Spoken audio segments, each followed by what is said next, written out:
भी थी 60-65 साल की, जो झेल ही नहीं पाती। मैंने भाई साहब अपना जो है कुछ दवाई लाया और ऊपर जीने पर जैसे चढ़ी ना, मैंने कि तू यूं मत करे, मरेगी ना। फायदा तो दवाई दी, थोड़ी आयुर्वेदिक दी। अच्छा, मुझे जाना था जो 14 तारीख को मकर संक्रांति नहीं आती है, मेरा 3 दिन का हरिद्वार का प्रोग्राम था।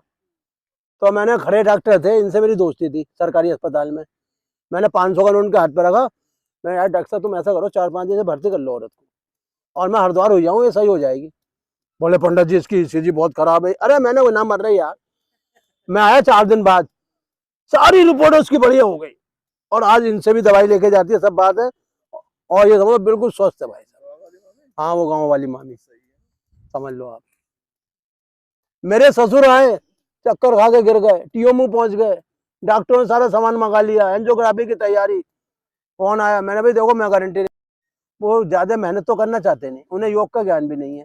उल्टा सीधा करा, कंधे उचकाए, तो उससे क्या होता है कि उन्हें प्रॉपर योग नहीं मिल पाता। प्रॉपर योग तो यह है किसी का संरक्षण में करो, जब भी आप सीख पाओगे। फिर योग में चक्रों का ध्यान कराना, ये हर कोई नहीं बताता है। बस ये कर लो, वो कर लो। योग को जो है क्रम बाई क्रम चलना चाहिए। हाँ बिल्कुल। अब देखो मैं बराबर बोलता हूँ। मैं जब देखो, गुरुजी ने आज तक नहीं बोला होगा कि सांस भरो, ये करो, छोड़ो, इतनी सांसें लो, माथा जमीन पर क्यों लगता है, नासिका क्यों लगती है, ये छाती क्यों चिपकती है। वो तो इसीलिए उन्होंने अपना थोन बढ़ा के रखी। जिस गुरु की थोन निकली हुई होगी, समझ लो वो साला पक्का खौआ होगा। सबसे बड़ी बात है, पहले अपने को संभालो, दूसरों को फिर ज्ञान दो। एक दिन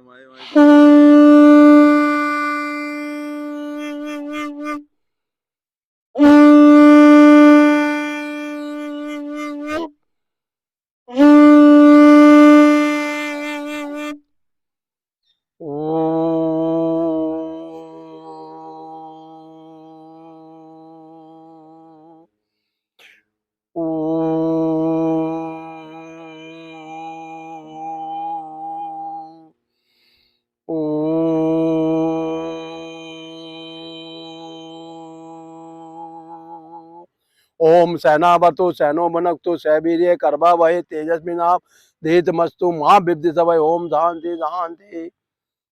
सबसे बड़ी बात यह है, जो हमारे शरीर के अंदर अंग है, इनकी सुरक्षा करना अति आवश्यक है।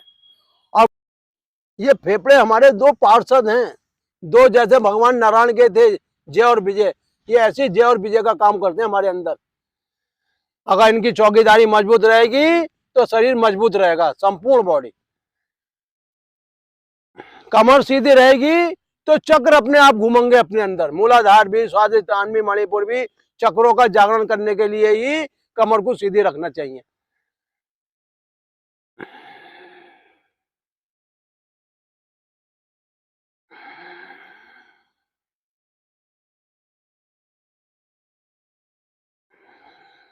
देखो गुरुजी, हमारा बालक है ये, और ये भगवान नारायण की ही देन है हमारे ऊपर।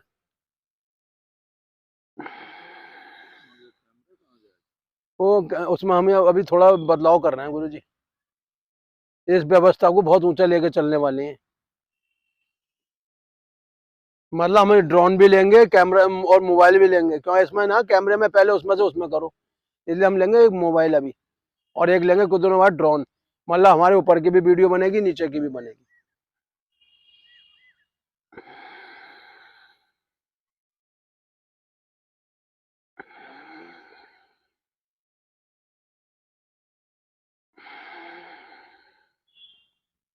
जुकाम खत्म हो जाएगा, खांसी रहेगी। खांसी क्यों होती है, जब अंदर फेफड़ों में कफ चिपक जाता है, रुक जाता है, सूख जाता है।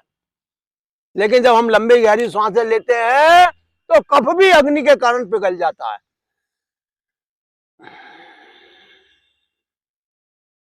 अगर इस धरती पे कोई जिंदा और आनंद ले सकता है तो सांसों को अंदर लेकर ही कर सकता है। सांसें क्या है, भोजन। ध्यान लगाने के लिए सांसों का यूज करा जाता है और नासिका दृष्टि बनानी पड़ती है। गीता के 6-7 अध्याय में आप पढ़ लेना कि हे अर्जुन, जो व्यक्ति कमर सीधी गर्दन सीधी और घर का कोई लोभ नहीं हो, एकांत में जाकर बैठता है, वो ही मुझ परमात्मा का दर्शन कर पाता है।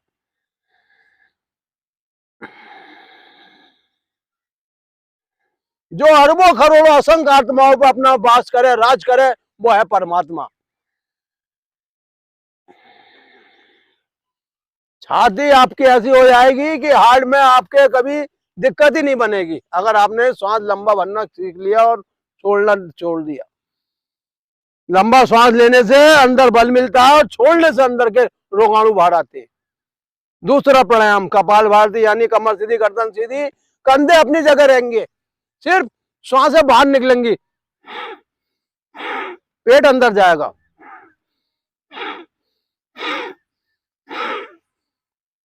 श्वासें बाहर आने में गले में जो भी आपकी नसें जाम हो गई हैं, सुकड़ रही हैं, जिसके कारण खाने में दिक्कत आने वाली है, वो भी नसें खुल जाएंगी आपकी। शुगर क्यों होती है? पेट से हम कोई कार्य नहीं कर पाते, खाते रहते हैं खाते रहते हैं। अगर हम पेट को रोज कपाल भारती के रूप में श्वासों को बाहर फेंकेंगे और पेट अंदर खींचेगा, तो शुगर खत्म होगी, बीपी खत्म होगा, गुर्दे मजबूत होंगे, हार्ट मजबूत होगा।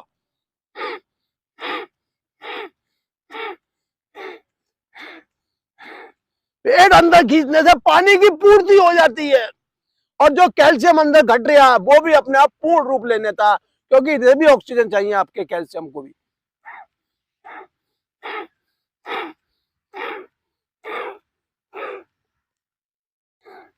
ईश्वर की भक्ति क्या है? ईश्वर की भक्ति वो है जो हमें जीना सिखाती है, और योग के द्वारा ही ईश्वर की भक्ति हो जाती है।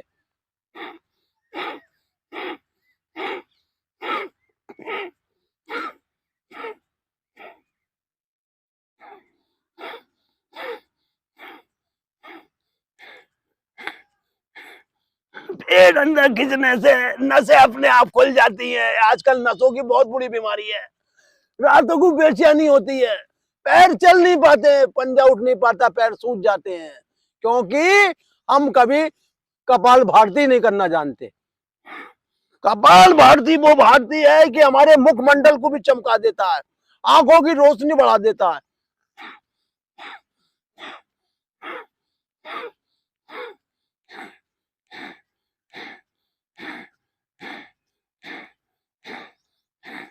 घुटने ऐसे हो जाते हैं बिल्कुल नए, क्योंकि घुटनों को नया रक्त मिल जाता है, नई झिल्लियां मिल जाती है, नया मांस मिल जाता है।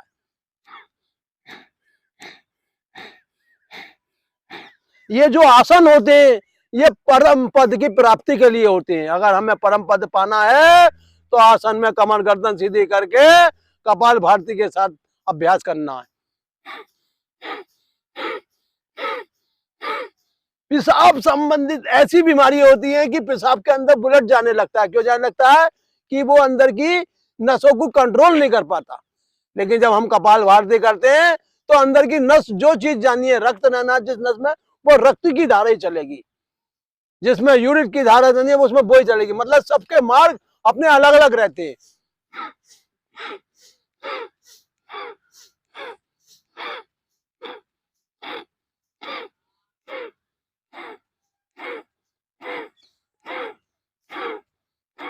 टाइम बढ़ेगा तो थोड़े प्राणायाम भी बढ़ेंगे, प्राणायाम बढ़ेंगे तो जीवन हमारा स्वस्थ बनेगा। पेट में कभी ऐंठन नहीं रहेगी, जलन नहीं बनेगी, एसिडिटी नहीं बनेगी, और जो आपका भोजन है वो ठीक से रस बनाएगा, पचेगा, हजम होगा। इसके बाद मूलबंध, मूलबंध की शास्त्रों में, वेदों में इतनी तारीफ करी गई है। मूलबंध क्या है? हमारा गुदा संकोचन। उससे क्या होता है कि मूल में जो छुपे हुए रोग हैं वो अपने आप समाप्त हो जाते हैं। गुदा खींचने से क्या होता है? कभी अंदर पॉइल्स नहीं बनेंगे, ना अंदर ना बाहर।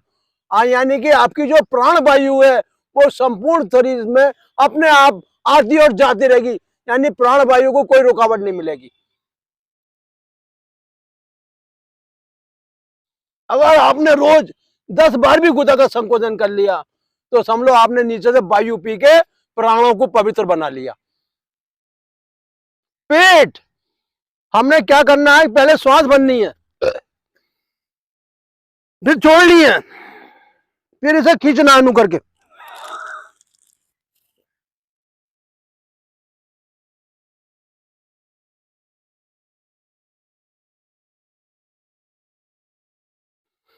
आपके सामान के अनुष्ठान में आपको मंदिर दिखा दूंगा पूरा। इस मंदिर के अंदर ही आपकी जो दिव्य शक्ति छुपी रहती है, समझ लीजिए आप। पेट खींचने से क्या होता है कि हमारे गुर्दे कभी खराब नहीं होते, यानी गुर्दे के छानने की ताकत जो की जो बनी रहती है, डिस्टेंस नहीं बढ़ता अंदर। लेकिन हमें 3 से 5 बार पेट खींचने का अभ्यास करना है।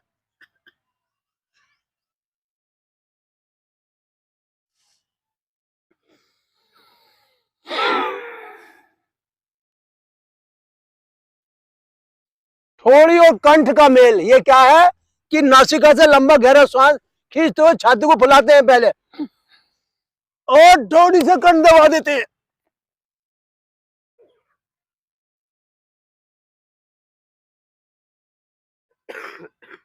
छोड़ देते हैं। ये जो खांसी हो जाती है, ये अंदर कफ का जमाव हो जाता है।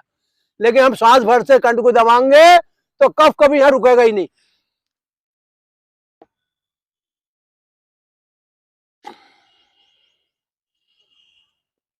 और जिन लोग खांसी होती है उन्हें पता है कि कितनी कठिनाई का सामना करना पड़ता है। 3 बार बाएं से लेंगे, दाएं छोड़ेंगे, अनुलोम विलोम। नाड़ी को जगाने का सरल तरीका, हार्ट को मजबूत करने का सरल तरीका, मस्तिष्क के सेलों को जगाने का नया तरीका, आंखों की रोशनी बढ़ाने का नया तरीका। श्वास लंबा गहरा, अंदर सिर्फ प्राण वायु रहनी चाहिए और बात का पित्त तीनों समान बने रहने चाहिए।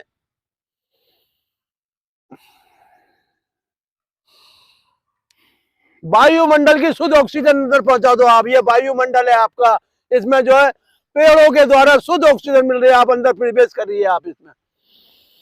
यही दिव्य शक्ति है।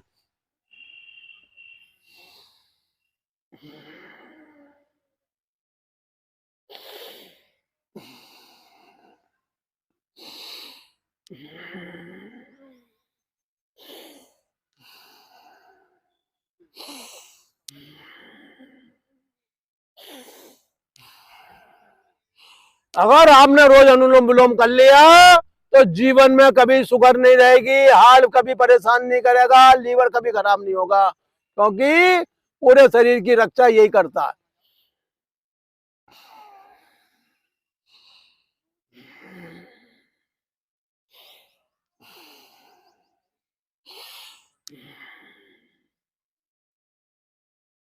उज्जय प्राणायाम, श्वास भरेंगे,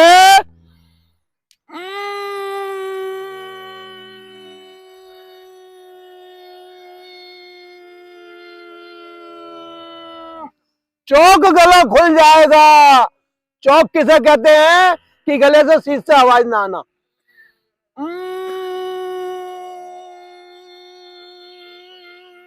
नसों की गांठें पिघल जाएंगी अपने आप, अगर आपने उज्जय करा 3 से 5 बार तो।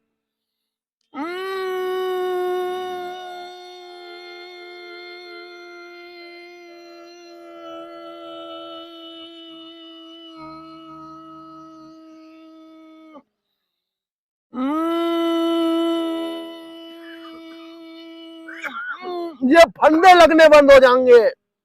ये क्या हो रहा है, अंदर ही अंदर कफ सूख रहा है आपका, उज्जय करने से पिघल रहा है।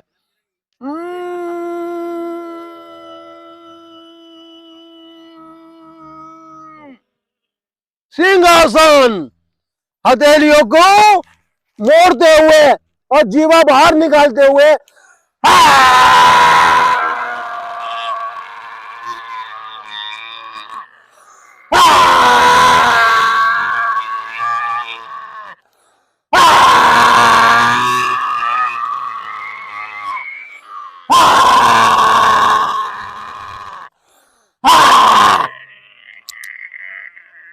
सारा कफ पिघल जाएगा और जठर में पहुंच के स्वाह हो जाएगा, यानी गले संबंधित जो बीमारी है वो अपने आप ठीक हो जाएगी।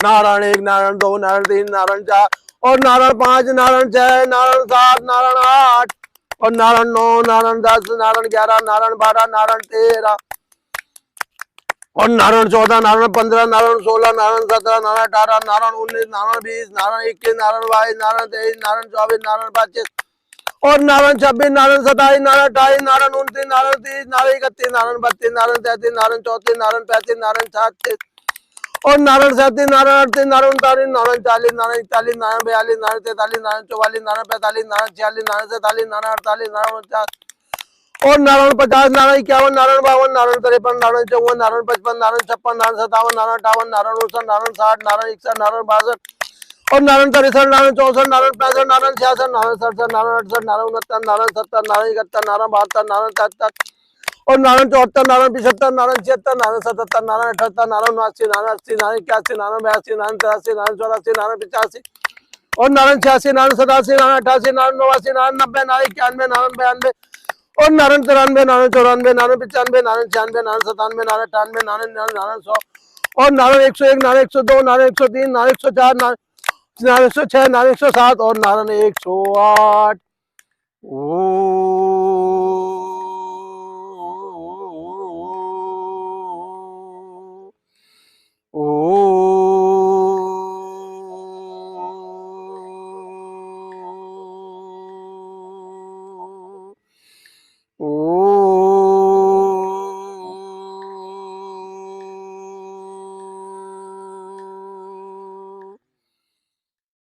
ओम दियो शांति अंतरिक्षम शांति शांति रापा शांति रोशदे शांति वनस्पति शांति विश्वदेवा शांति ब्रह्मा शांति सर्वम शांति शांति रे श्यामा शांति रेदि ओम शांति शांति शांति।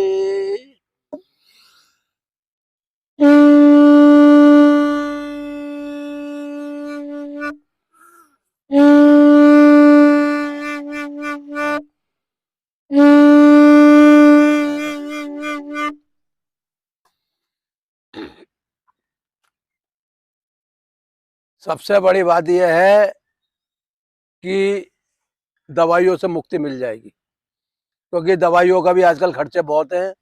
कोई जो अब रुपए 2 रुपए की कोई दवाई नहीं आती। जो बढ़िया महंगी दवाई हैं वो कई हजार रुपए महीने की बैठती हैं, उससे मुक्ति मिलेगी। दूसरा, दिमागी तनाव नहीं रहेगा। सबसे बड़ा दिमागी टेंशन जो है वो भी आपकी समाप्त हो जाएगी। तीसरा, परिवार में जो है आपके खुशहाली आ जाएगी। जब घर में रोगी नहीं होगा किसी को तो परिवार भी आनंद रहेगा। यानी कि एक आदमी के उससे पूरी चैन खराब हो जाती है।